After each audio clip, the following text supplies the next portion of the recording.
begin with breaking news from Peru, where controversial former President Alberto Fujimori has died at the age of 86.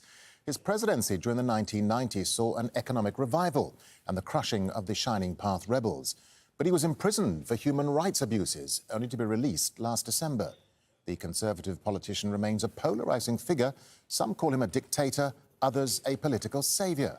Our Peru correspondent Mariana Sanchez takes a look back at his life.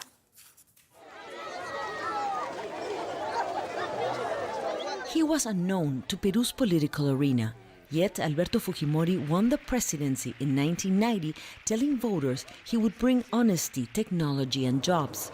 2 years later, he shocked Peruvians. I have taken transcendent measures to dissolve Congress. It was known as the auto coup. Critics protested, calling him a de facto dictator. Supporters backed anti-democratic measures. Y gracias a Dios, el presidente Fujimori fue elegido. Thank God Fujimori was elected because he began to put the country in order. He began fighting terrorism. He dissolved Congress because he could not govern. The Congress didn't support his fight against terrorism. Apoyo para que el presidente luche contra el terrorismo. The Shining Path rebel movement was threatening to overtake power. An elite police task force that had been working for years captured Shining Path leader Abimael Guzman. Fujimori took the credit, which gave him clearance to further push his fight against the insurgencies.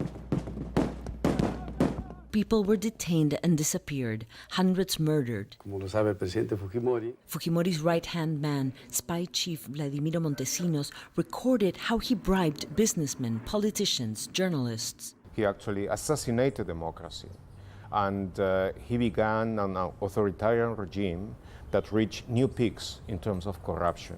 Acusado Fujimori, póngase de pie, por favor. Years after Fujimori fled to Japan, faxed his resignation to Congress, and was then extradited and imprisoned, he maintained he was blameless. Soy inocente! He was condemned to 25 years for gross human rights violations and corruption charges. Still today, his supporters believe Fujimori was unfairly imprisoned. But to his critics, his legacy is one of Peru's darkest chapters. He will be remembered as a dictator, as a liar, and as a leader of a very corrupt regime that was also a major violator of human rights and a major perpetrator and organizer of impunity for those violations.